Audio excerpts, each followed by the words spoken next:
Globalisasi itu is right here, adalah keniscayaan, itu sudah ada di depan pintu kita. Jadi kalau kita mendengar banyak sekali demo-demo anti globalisasi, setiap kali ada IMF meeting atau World Economic Forum meeting, selalu ada sekelompok kira-kira demonstran atau NGOs maupun komunitas yang menentang tentang globalisasi. Tapi kalau kita lihat, globalisasi itu sudah embedded, sudah menjadi bagian daripada kita sendiri.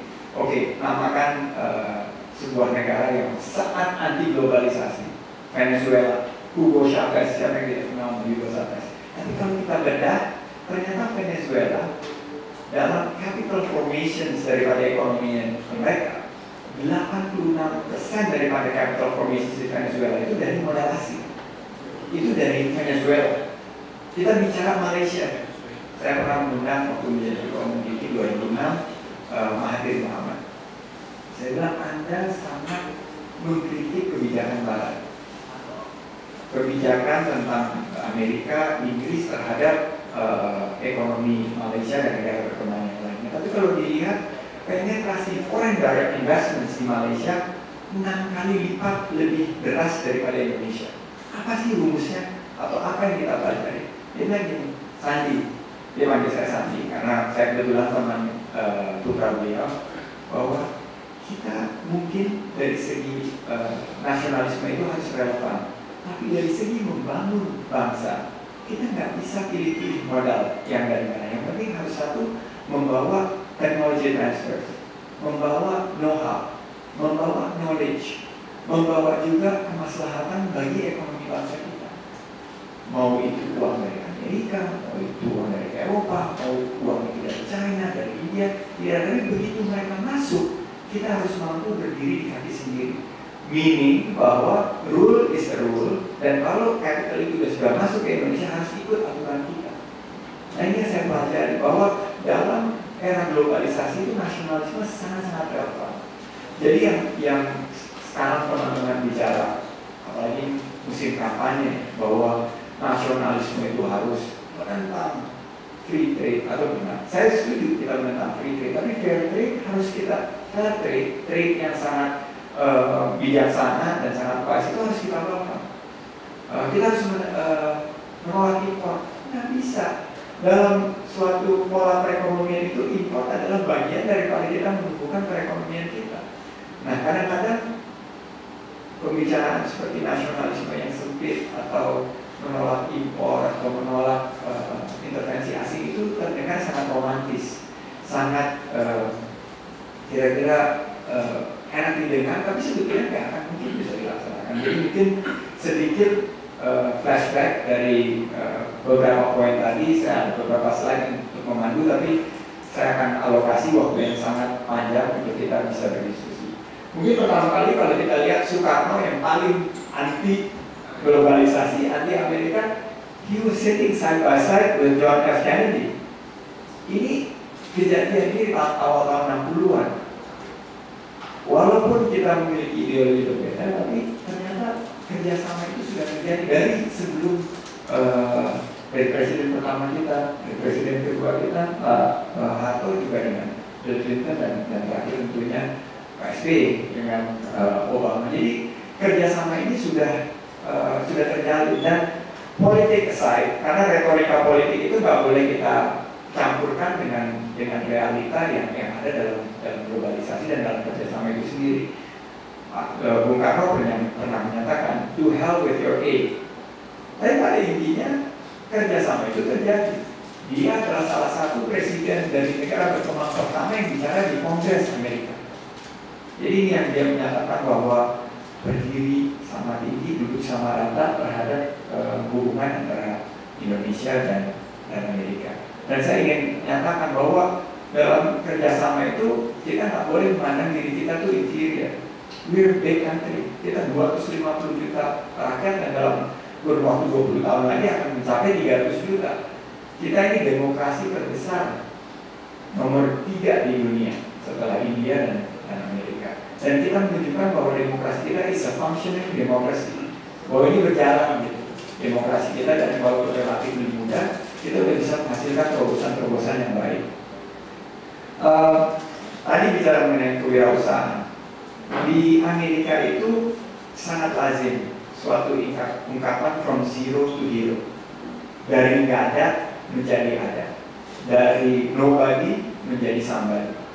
Dan ini yang kita lihat bahwa ternyata dalam budaya perekonomian Amerika yang sangat terbuka dan sangat memberikan kesempatan dan kesetaraan bagi pelaku ekonomi, kita bisa melihat figur-figur seperti Pak Sehat Sutarja. Waktu saya masuk di HIPMI, Prof. Bu Irit, saya tanya gitu, apa sih marwah organisasi ini, Himpunan Pengusaha Muda Indonesia? Oh, kita ingin mengajukan kesetaraan dalam berusaha. Jadi pengusaha muda yang selama ini selalu dianaktirikan bisa untuk bersaing dengan pengusaha besar lain. Karena dulu di zamannya Orde Baru, pengusaha muda itu tidak mampu untuk bersaing dengan konglomerat-konglomerat. Jadi kalau ada tender, misalnya ada tender pengadaan barang, itu semua dikuasai oleh pengusaha-pengusaha besar dan pengusaha konglomerat. Pengusaha muda dan khususnya UKM, karena pengusaha muda itu 100% itu adalah UKM, nggak bisa bersaing, tidak bisa melakukan suatu penetrasi terhadap sistem ekonomi yang lama. Jadi HIPMI waktu itu dilahirkan untuk mendobrak itu, agar pengusaha-pengusaha muda yang bukan second, third generation daripada pengusaha dulunya bisa membuat suatu pelaku ekonomi baru. Sehat Sutarja adalah pelaku ekonomi baru. Berawal dengan ide, dia bisa tiba-tiba membangun suatu usaha dan sangat fantastis. Dari humble beginning, dari pengelolaan yang sangat kita lihat sederhana, Dr. Sehat Sutarja ini sekarang menjadi pionir dari semiconductor di dunia. Jadi setiap yang kita pegang, handphone, laptop, dan lain-lain itu ada sentuhan-sentuhan dari Dr. Sehat Sutarja. Inovasi teknologinya dia dan penciptaan pasar baru bagi negara-negara berkembang itu dia ikut terlibat. Saya bicara sama dia waktu dia datang ke sini karena sekarang dia udah menetap di Amerika. Apa sih yang menjadi tiap sukses dan kreatif? Dia menyatakan adalah kerja keras. Kalau kita melakukan suatu terobosan dan setia dalam totalitas dalam inovasi kita akan mampu membuat begitu banyak perubahan. Dan kalau saya ingat waktu dulu saya kembali tahun 97 dari luar negeri, kebetulan dulu profesional ayah saya bekerja di perusahaan minyak asing di Pekanbaru, makanya saya lahir di Pekanbaru. Ibu saya seorang guru. Saya tidak terlahir sebagai seorang entrepreneur, tapi situasi yang memaksa saya untuk menjadi entrepreneur. Di tahun 97 itu kenapa saya kembali? Bukan artinya punya ide besar terus melahirkan recapitalization, tidak. Tapi pada suatu saat, begitu krisis ekonomi Asia bermulai, tiba-tiba saya di PHK. Pada satu pagi, karena kinerja saya sebetulnya pada saat itu ada dalam puncak karir saya. Saya kebetulan direktur keuangan termuda di perusahaan. Tiba-tiba karena krisis ekonomi itu mulai berjangkit dari Thailand di awal tahun 97, perusahaan memutuskan untuk menutup kegiatan investasinya mereka di Singapura. Masuk ke dalam kamar, saya lihat, wah, ini ada surat di atas meja. Orang-orang sering bilang bahwa it is a pink slip, bahwa pink slip itu adalah notifikasi bahwa kamu di PHK, diterminasi. Suratnya nggak warnanya nggak pink, suratnya warnanya putih. Jadi saya bilang, wah ini something is wrong. Saya duduk, saya baca bahwa simple dalam waktu 3 minggu harus menyelesaikan semua administrasi Anda di PHK. Itu seperti geledah di siang bolong karena saya tidak pernah menyiapkan diri untuk di PHK. Saya waktu itu lulus sekolah langsung kerja dan selalu berharap pada satu saat saya akan menjabat sebagai presiden direktur seperti Tandri Abeng. Dulu kita tuh semua melihat sebagai manajemen dan profesional itu dewanya itu Tandri Abeng gitu. Ternyata apa yang terjadi belum sampai ke tahap paling tinggi saya di PHK. Akhirnya banting setir, bagaimana caranya pulang ke Indonesia. Karena waktu saat itu di Singapura sudah mulai ada PHK massal. Saya kembali ke Indonesia, tinggal kembali di rumah orang tua saya. Nah waktu itu kalau saya melamar pekerjaan, dari 10 lamaran dia 15 penolakannya. Karena Indonesia juga sudah mulai terjangkit pelambatan ekonomi diakibatkan oleh krisis ekonomi Asia. Akhirnya saya banting setir dan menemukan teman lama saya, Pak Rosan Ruslani, dan memulai Capital Advisors. Jadi itu cikal bakalnya, dan waktu cerita dari Sehat Sutarja ini mengingatkan saya pada cerita sebelumnya bahwa kerja keras itu tidak bisa lepas dari apapun yang kita lakukan. Totalitas itu harus ada. Jadi waktu saya memulai usaha ini, panggung ini persis nih, ini kantor kami yang kami sewa di Kuningan dengan waktu itu uangnya minjem ibunya Rosan itu sebesar panggung ini. Warna karpetnya hampir mirip dengan karpet ini tapi lebih muda, pink warnanya. Jadi terus di ujung-ujung kacanya itu, di ujung-ujung tembok itu ada kaca dan pilar-pilarnya dikacain. Saya bilang sama partner saya, San, ini kok kantor seperti begini, kita gimana bawa klien ke sini? Ya ini soalnya bekas salon katanya.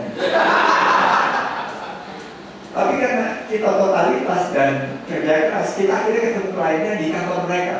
Jadi kita selalu bilang, oh kami dijemput bola. Akhirnya kalau mau bawa klien ke kantor saya, pasti mereka kan bilang ini kita mau potong rambut, bagaimana? Tapi itu adalah contoh bahwa nothing can stop you. Begitu kita sudah memiliki semangat untuk kerja keras, you can basically create everything. Never ever underestimate human ability. Begitu mereka dihadapkan kepada posisi krisis, begitu dia punya back against the wall, tiba-tiba kita punya kreativitas yang bisa menelurkan ide-ide cemerlang. Sehat Sutarja mengalami itu. Waktu itu dulu dia juga sulit di Amerika, dia timbulkan inovasinya. Saya mengalami permasalahan itu di tahun 97. Mulai dengan 3 orang, alhamdulillah usaha yang kami bantu sekarang kami bangun dari tahun 97 sudah mempekerjakan sekitar 30.000 orang karyawan di seluruh Indonesia. Jadi itu one story yang dari kami dapatkan, salah satu value, salah satu inovasi yang kita dapatkan. Nah ini tokoh yang sekarang sering di Bloomberg TV Indonesia, Joe Taslim, semua pasti tahu. Dia punya capability, dan ini juga cerita from zero to hero juga, dan bisa terjadi dengan interaksi antara Hollywood dan Indonesia. Joe Taslim tidak terlalu terkenal di Indonesia, tapi begitu dia masuk ke dalam ranah Hollywood, tiba-tiba bisa star di sini. Nah ini adalah begitu tingginya influence daripada show business di dalam ekonomi kita dan dalam globalisasi kita. Jadi ini kita lihat Joe Taslim, dan menurut saya ini sangat inspiratif cerita ini, karena tiba-tiba Indonesia ada di kelas dunia. Tadi Bu Irit menyatakan there is no Nobel Prize winner di Indonesia. Saya ingin menantang itu waktu saya ketemu sama dia. Sooner or later harus ada Oscar winner juga dari Indonesia. Sooner or later harus ada Grammy winner juga dari Indonesia. Juga Nobel Prize winner. Kita hampir dapat waktu Pak Pramudia Antatur, tapi last minute dia tidak bisa mendapat. Tapi bukan berarti kita tidak akan pernah mendapat Nobel. Suatu saat kita akan mendapatkan Nobel, kita akan mendapatkan Oscar, kita akan mendapatkan Grammy, dan kita akan mendapatkan prestasi-prestasi lainnya karena bangsa kita besar. Bangsa kita itu mampu menghasilkan karya-karya besar juga. Ini industri kopi. Saya mendalami industri kopi ini sebetulnya baru. Salah satu passion saya kalau melihat itu di Starbucks dari mana-mana selalu kan ada Java. Kalau di Amerika dulu kita lihat adalah Java. Java itu adalah Jawa itu. Tapi we're nowhere. Kita nggak ada di mana-mana di industri kopi ini. Kita melihat Howard Schultz, pendiri daripada Starbucks. Kalau beli kopi yang dia paling senang di mana? Saya pernah ketemu sama dia di Jalan Banca di Bandung. Dia datangnya ke kopi aroma. Kenapa? Karena itu adalah kopi yang terbaik di seluruh dunia menurut dia. Tapi apa yang dia berhasil lakukan? Dia bisa meng-package kopi-kopi Mandailing, kopi Timor, kopi Toraja, dan lain-lain. Mereka nggak punya apa-apa, tapi they have the innovations. Mereka punya juga semangat kerja keras itu untuk mengemas. Padahal di Amerika itu tidak terkenal. Kopi mungkin dari Virginia ada, tapi kalau dibanding sama Java, dibanding sama Mandarin, dibanding sama kopi Timor, kopi Toraja, nggak ada apa-apanya. Jadi ini juga adalah salah satu bentuk bahwa semangat entrepreneurship, semangat inovasi itu, dan semangat kolaborasi itu bisa terus menghasilkan karya-karya yang besar. Saya ingin share cerita sedikit waktu saya sekolah di Amerika, dan ini mungkin menjadi refleksi bagi kita, bukan untuk mengkritisi tapi untuk memberikan suatu semangat pembaharuan. Waktu saya sekolah di Wichita itu terletak di Kansas. Jadi kalau summer panas sekali bisa 110 derajat Fahrenheit. Kalau misalnya lagi musim dingin itu bisa sampai -10, dan ditambah wind chill factor atau dari faktor anginnya itu bisa di bawah -25. Jadi waktu di winter kita kebetulan tinggal di dorm, dan kalau makan itu selalu ada di kafetaria. Dari dorm ke kafetaria itu kita harus melintasi suatu jalan yang outdoor. Nah kebetulan itu baru habis hujan, terus karena cuaca dingin terbentuk lapisan es yang tipis di jalan yang outdoor itu. Jadi saya duluan ke kafetaria. Saya punya roommate namanya Louis, orang Indonesia juga. Kebetulan orang Indonesia, dia kebetulan 2 tahun lebih junior dari saya. Jadi saya turun duluan. Saya mendapatkan di kafetaria ada 3 meja yang dekat dengan entry itu. Satu meja orang India, satu meja kumpulan mahasiswa Amerika, satu meja kita. Saya duduk di situ. Kebetulan ada 1 kursi kosong. Nah, kebetulan Louis turun dari dormitory, keluar lift, dia berjalan keluar baru dari dormitory itu, karena dia melihat ada 1 kursi yang kosong, dia bergegas ingin berlari, tapi karena lapisan es itu tidak terlihat, Louis tidak hati-hati. Dan kebetulan karena waktu itu